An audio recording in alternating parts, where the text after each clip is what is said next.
Hello friends, आज हम बात करने वाले हैं नाज़ी जर्मनी के उदय के बारे में। आज हम बात करेंगे नाज़ीवाद के उदय के बारे में और हिटलर के बारे में, एडोल्फ हिटलर। दोस्तों, ये जर्मनी में जो नाज़ीवाद का उदय हुआ और जो हमने इससे पहले लेक्चर में फासीवाद पढ़ा था, ये दोनों आप देखेंगे कि कहीं ना कहीं सिमिलर है, एक दूसरे से जुड़े हुए हैं। इनके उदय के कारण और इनकी जो विचारधाराएं थी वो कहीं ना कहीं एक दूसरे से मिलती है। तो नाज़ी जर्मनी में हम उदय के कारणों को शुरू करने से पहले हम थोड़ा इसका बैकग्राउंड जान लेते हैं दोस्तों।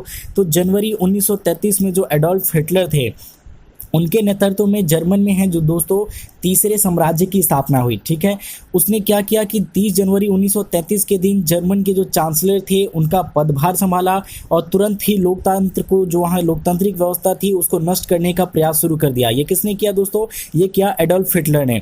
उन्होंने 1933 में एडोल्फ हिटलर ने क्या किया? तीसरे साम्राज्य की स्थापना की वहाँ पे। और उन्होंने 30 जनवरी 1933 के दिन जर्मन के चांसलर यानी कि प्रधानमंत्री का पदभार संभाला और उन्होंने लोकतंत्र की प्रक्रिया को नष्ट करना शुरू कर दिया। यद्यपि वह स्वयं लोकतांत्रिक प्रक्रिया से ही सत्ता में आए थे, क्योंकि जो एडोल्फ हिटलर थे उनका लोकतंत्र में, जब वो सत्ता में आए तो उनका सत्ता में आने का जो कारण था वो लोकतंत्र की प्रक्रिया से आए थे, लेकिन उन्होंने स्वयं जो है लोकतंत्र का खंडन कर दिया। उसने थोड़े ही समय में क्या किया दोस्तों कि नाज़ी तानाशाही की स्थापना कर दी वहाँ पे जर्मनी में। और किसी अन्य व्यक्ति, और अगर जर्मनी की अगर हम बात करें या वर्ल्ड लेवल की बात करें, तो अंतर्राष्ट्रीय संबंध में इतना कोई भी व्यक्ति प्रभावशाली नहीं रहा जितना कि एडोल्फ हिटलर रहा। उसके विचार बहुत कुछ दोस्तों इटली के जो फांसीवादी तानाशाह मुसोलिनी थे उससे मिलते जुलते थे। जैसा कि आपको शुरू में ही बताया मैंने कि ये दोनों विचारधाराएं एक दूसरे से मिलती रहे। जैसा कि मुसोलिनी में हम देखते हैं दोस्तों कि उन्होंने निशस्त्रीकरण को नहीं माना, सेम उसी प्रकार से नाज़ी जर्मनी ने भी निशस्त्रीकरण में कोई आस्था नहीं थी उनका, और इन्होंने भी अति राष्ट्रवाद का समर्थन किया। जिस प्रकार से मुसोलिनी अति राष्ट्रवाद के समर्थक थे, उसी प्रकार से जो हिटलर थे या नाज़ी जर्मनी जो विचारधारा थी वो भी राष्ट्रवाद के प्रबल समर्थक थे। दोनों तानाशाह थे दोस्तों, और दोनों ने क्या किया कि साम्यवाद का विरोध किया और जाति की शुद्धता को ध्यान दिया। जाति की शुद्धता के पक्षधर थे ये, और दोनों युद्ध के गौरव को बल देते थे। दोनों युद्ध की बात करते थे, और दोनों तानाशाही व्यक्ति की अगर तुलना की जाए तो दोनों कहीं ना कहीं इनकी समान विचारधाराएं देखने को मिलती है। दोस्तों, हम सबसे पहले शुरू करते हैं एडोल्फ हिटलर के बारे में कि हिटलर का व्यक्तित्व किस प्रकार से रहा और उन्होंने किस प्रकार का योगदान दिया जर्मनी में नाज़ीवाद के उदय में। तो दोस्तों, जो एडोल्फ हिटलर थे, जिसने क्या किया कि ये 11 वर्षों से अधिक जो है जर्मनी के शासक रहे। और अगर इनके जन्म की बात करें तो इनका जन्म दोस्तों ये जर्मनी में नहीं हुए थे, ये एक्चुअली में इनका जो जन्म हुआ वो ऑस्ट्रिया में हुआ था। ऑस्ट्रिया में इनका जन्म है, और ये 1932 में इन्होंने जर्मनी की जो है नागरिकता प्राप्त की थी। इनके पिता की बात करें अगर, तो इनके पिता जो थे दोस्तों वो ऑस्ट्रिया में जो एक सीमा शुल्क विभाग होता है उसके प्राधिकारी थे। सीमा शुल्क कस्टम डिपार्टमेंट में वो काम करते थे, और उनके पिता की इच्छा थी कि हिटलर भी बड़े होकर एक सरकारी अधिकारी बने, लोक सेवक बने और काम करे। और अगर हम बात करें एडोल्फ हिटलर की, तो ये युवा अवस्था में एडोल्फ हिटलर जो है फाइन आर्ट में अत्यधिक इनकी रुचि थी और इंटरेस्टेड थे, और उन्होंने इसके लिए वास्तुकला का अध्ययन करने का निर्णय किया, जिसके लिए वो शाही कला अकादमी में भी गए, लेकिन वहाँ पे कुछ कारणों के कारण उनका प्रवेश नहीं हो पाया और वह असफल रहे। इसके बाद भी दोस्तों एडोल्फ हिटलर कुछ समय तक चित्रकारी करते रहे, परंतु उन्होंने जो अपना अधिकांश समय लगाया वो ऑस्ट्रिया में जो क्या है अध्ययन में लगाया। और अध्ययन क्या करते थे वो कि ऑस्ट्रिया हंगरी के जो जनभाषी लोग थे, जनभाषी लोगों की जातीय, नैतिक, सामाजिक, आर्थिक और राजनीतिक जो समस्याएं थी उनके संबंध से जो साहित्य थे उनसे संबंधित उन साहित्यों का वो अध्ययन करते थे। दोस्तों, वो 1912 में जर्मनी चले गए, और ऑस्ट्रिया छोड़कर जाने से पूर्व जब वो 1912 में जर्मनी गए तो उनकी विचारधाराएं जो थी पूरी तरीके से परिवर्तित हो चुकी थी। वो एक कट्टर यहूदी विरोधी बन चुके थे, साम्यवादी विरोधी बन चुके थे, और वो साम्यवाद से घृणा करने लगते थे। ठीक है, तो अगर हम बात करें जर्मनी में, तो दोस्तों क्या हुआ कि जर्मन जाति की वो पवित्रता और वरीयता की बात करते थे, यहूदियों से घृणा करते थे और समाजवाद के कटु आलोचक बन गए थे। ऑस्ट्रिया की सोशल डेमोक्रेटिक पार्टी का उन्हें सदस्य बनने का निमंत्रण दिया गया, लेकिन उन्होंने ऑस्ट्रिया में इनकार कर दिया बनने के लिए। और दोस्तों क्या हुआ कि हिटलर 1912 में जर्मन चले गए, और वहाँ पे जर्मन नगर म्यूनिख में रहने लगे। वो म्यूनिख में अपना शुरू किया उन्होंने 1912 में रहना। और जब 1914 में प्रथम विश्व युद्ध शुरू हुआ तो उस वक्त दोस्तों उन्होंने क्या किया कि ये भी मुसोलिनो की ही तरह इन्होंने युद्ध में शामिल हुए, ये सेना में भर्ती हो गए। और इससे पूर्व अगर बात करें तो इससे पूर्व ऑस्ट्रिया हंगरी में जो दोस्तों जातिवादी सेना थी वहाँ शामिल होने का भी इन्होंने न्योता दिया गया, लेकिन वहाँ पे इन्होंने इनकार कर दिया। ये जर्मन आए और उन्होंने 1914 में फर्स्ट वर्ल्ड वॉर में पार्टिसिपेट किया, भाग लिया। वहाँ पे हिटलर ने खूब वीरता से लड़ा, ठीक है, और उसके बाद जब अंतिम में क्या हुआ, वीरता से लड़े और वो घायल हो गए थे। उनको क्या है दोस्तों, उनकी पदोन्नति भी की गई और सेना में उनको कपोल की उपाधि, कपोल बना दिया गया, कपोल पद पर डाल दिया गया। वहाँ का जो उच्च पद होता है सेना में, उस पद पर डाला गया और उन्हें जो है दोस्तों एक पुरस्कार से सम्मानित किया गया, जिसका नाम है आयरन कॉल नामक पुरस्कार। ठीक है दोस्तों, आयरन कॉल नामक पुरस्कार से उनको सम्मानित किया। और युद्ध के जब अंतिम दिनों में वो घायल हुए तो जो दोस्तों उन्होंने क्या किया, और जब उन्हें पता लगा हिटलर को कि जर्मनी ने आत्मसमर्पण कर दिया है युद्ध में, तो उन्हें अत्यधिक इस बात से धक्का लगा और उन्हें विश्वास ही नहीं हुआ कि जर्मनी ने आत्मसमर्पण कर दिया है। दोस्तों जो जर्मनी की पराजय हुई, इसका हिटलर जो कारण मानते थे वो साम्यवादी विचारधारा और यहूदियों की जो वे देशद्रोही विचारधारा थी उसको उत्तरदायी ठहराते थे। अगर हम बात करें इसके कुछ समय बाद की, तो दोस्तों 1918 में जब जर्मनी ने आत्मसमर्पण किया तो उसके बाद वो पुनः म्यूरिख में चले गए। जब वो सेना से निकल गए, सेना से त्यागपत्र देने के बाद वो म्यूरिख में चले गए और वहाँ रहने लगे।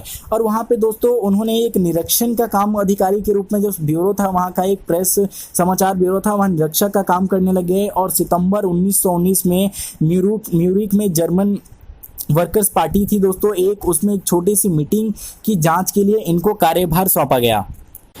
दोस्तों जब उन्होंने यहाँ पे ये निरीक्षण कार्य शुरू किया तो उस समय इस पार्टी में केवल 6 सदस्य थे। उसके बाद जब हिटलर ने सेना से त्यागपत्र दिया तो उन्होंने इस पार्टी की सदस्यता ले ली।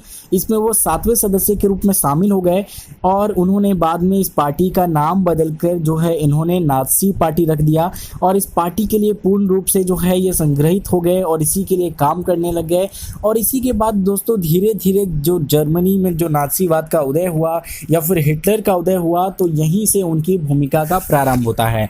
दोस्तों अब हम बात कर लेते हैं कि किस प्रकार से जो है जर्मनी में नाज़ीवाद का उदय हुआ। ऐसे कौन से कारण थे जिन्होंने इस क्रांति को या फिर नाज़ी क्रांति जो थी दोस्तों उसको जन्म किया।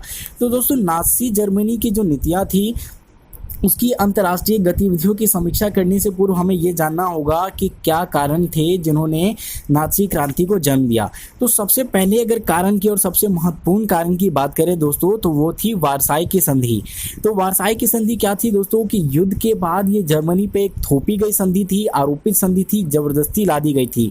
इसके बाद हुआ क्या दोस्तों, ये संधि इतनी कठोर थी कि जर्मन की आर्थिक, राजनीतिक और सैनिक विनाश कर दिया इसने और प्रादेशिक हानि हुई उनकी। और क्षतिपूर्ति के प्रावधान ने जो जर्मन वासी थे, क्षतिपूर्ति करने के लिए इन पे जर्मन पे जबरदस्ती आरोप लगाए गए और जर्मन वासी के हृदय में दोस्तों इस संधि से घृणा हुई और वो प्रतिशोध की भावना से जन्म लेने लग गए। तो प्रथम कारण दोस्तों ये जर्मनी में नाज़ीवाद के उदय का कारण यही था, वारसाई की संधि।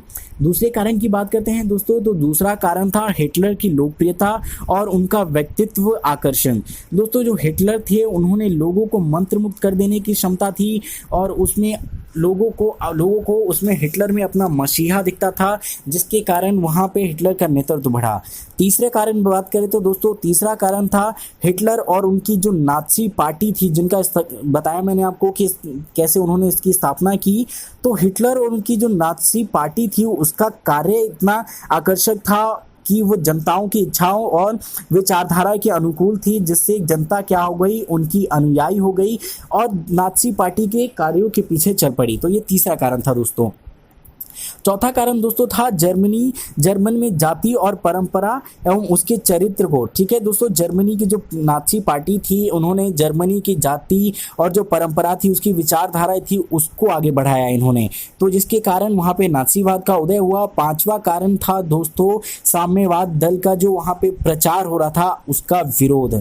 तो नाज़ी जर्मनी में दोस्तों क्या नाज़ीवाद ने क्या किया कि जो साम्यवादी दल थे, जो लोग थे, दक्षिणपंथी लोग थे, उनसे चिंतित हो गए और उनका विरोध करना शुरू कर दिया।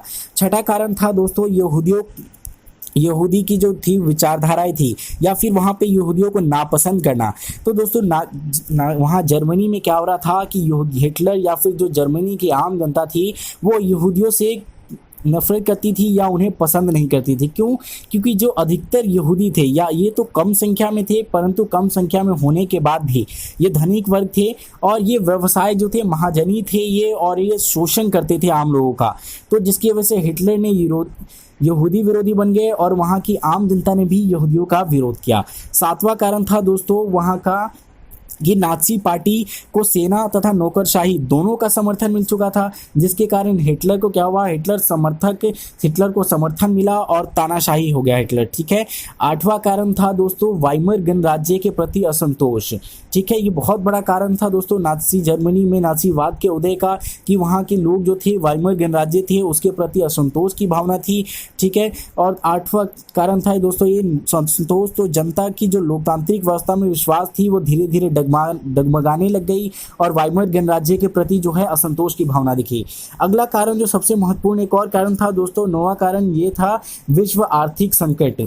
जो आर्थिक मंदी आई, तो आर्थिक मंदी के कारण कई कारण थे दोस्तों। जर्मनी पे आरोपित संधि थी, कई इंस्ट्रक्शंस लगा दिए गए थे जर्मनी के ऊपर, जिसके कारण जर्मनी की जो आर्थिक दुर्दशा थी वो अत्यधिक हो गई, जिसके कारण जर्मनी में जो है दोस्तों नाज़ीवाद का उदय हुआ। तो दोस्तों ये कारण थे जर्मनी में नाज़ीवाद के उदय के। और अगर हम नाज़ी पार्टी के, जिस प्रकार से हमने देखा मुसोलिनी की जो पार्टी थी उसकी भी कुछ विचारधाराएं थी, तो सेम उसी प्रकार से यहाँ पे जो नाज़ी जर्मनी थे या जो उनकी विदेश नीति का आधार था या उनकी विचारधाराएं थी वो जो मुख्य विचारधारा थी दोस्तों वो ये थी कि ये राज्य के गौरव पे बल देते थे और व्यक्ति को राज्य के प्रति उत्तरदायी ठहराते थे। दोस्तों इन्होंने क्या किया कि भौतिकवाद की निंदा की और इन्होंने युद्ध को वरीयता दी। इन्होंने भी, जैसे मुसोलिनी युद्ध की बात करता था वैसे ही जर्मनी में नाज़ी विचारधारा थी जो दोस्तों वो भी युद्ध की वकालत करते थे, युद्ध पे जोर देते थे।